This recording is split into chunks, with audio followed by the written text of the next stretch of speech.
ಕರ್ನಾಟಕ ಲೋಕ್ ಸೇವಾ ಆಯೋಗದ ಕೆಎಎಸ್ ಖಾಸ್ ನೇಮಕಾತಿ ಪ್ರಕ್ರಿಯೆ ಈಗ ಸಂಘರ್ಷದ ಹಾದಿ ಹಿಡಿದಿದೆ.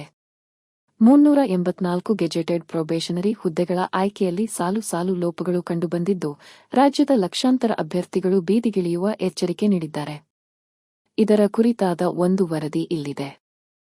ಹೌದು, ಕರ್ನಾಟಕದ ಪ್ರತಿಷ್ಠಿತ ನಾಗರಿಕ ಸೇವೆ ಎನಿಸಿಕೊಂಡಿರುವ ಕೆಎಎಸ್ ನೇಮಕಾತಿ ಈಗ ವಿವಾದದ ಸುಳಿಗೆ ಸಿಲುಕಿದೆ.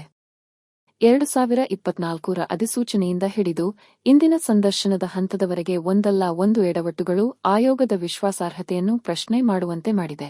ವಕೀಲರು ಎಲ್ಲಾ ಸಂಘಟನೆಗಳ ಜೊತೆ ಮುಕ್ತವಾಗಿ ಚರ್ಚೆ ಮಾಡಿ ಒಂದು ಸಂಘಟನೆ ಮಾಡ್ಕೊಂಡಿದ್ದೀವಿ. ಅದು ಯಾವ ರೀತಿ ರೂಪ ತೊಳ್ತದ ಗೊತ್ತಿಲ್ಲ. ಸರ್ಕಾರಕ್ಕೆ ನಾನು 3 ಪಾಯಿಂಟ್ ಅನ್ನು ಹೇಳ್ತೀನಿ.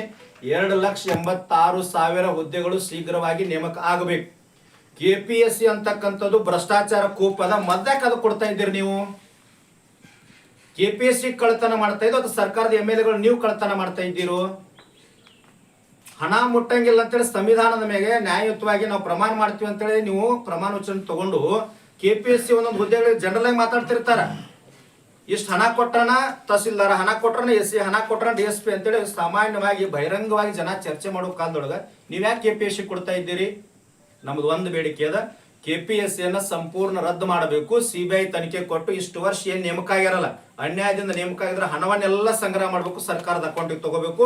ಯಾರು ಅನ್ಯಾಯ ಮಾಡಿರ್ತಕ್ಕಂಥ ಮೆಂಬರ್, ಕೆಪಿಎಸ್ಸಿ ಮೆಂಬರ್ ಅದರಲ್ಲ, ಅವರೆಲ್ಲರ ಮೇಲೆ CBI ತನಿಖೆ ಹಾಕಿ ಅವ್ರನ್ನ ಒಳಗೆ ಹಾಕಿ ಆ ಹಣವನ್ನು ಸರ್ಕಾರಕ್ಕೆ ತರಬೇಕು.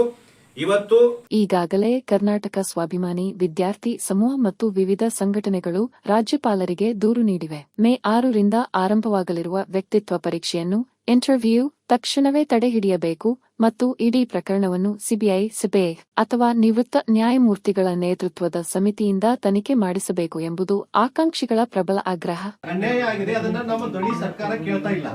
ಯಾಕಂದ್ರೆ 3 ಹಂತದಲ್ಲಿ ಎಕ್ಸಾಮ್ ಇರುತ್ತೆ, 2 ಹಂತದಲ್ಲಿ ದೋಷ ಆಯ್ತು. ಉತ್ತರ ಕರ್ನಾಟಕದಲ್ಲಿ ರೈತರ ಮಕ್ಕಳಿದ್ದಾರೆ, ಕನ್ನಡ ಭಾಷೆಯಲ್ಲಿ 30ರಿಂದ 50 ಪ್ರಶ್ನೆಗಳು ಅತ್ಯಂತ ಗಂಭೀರ ದೋಷ ಇದ್ರೂ ಸಹಿತ ಕೆಪಿಎಸ್ಸಿ ಅವರು ಆಂತರಿಕ ನಾವು ತನಿಖೆ ಮಾಡ್ತೀವಿ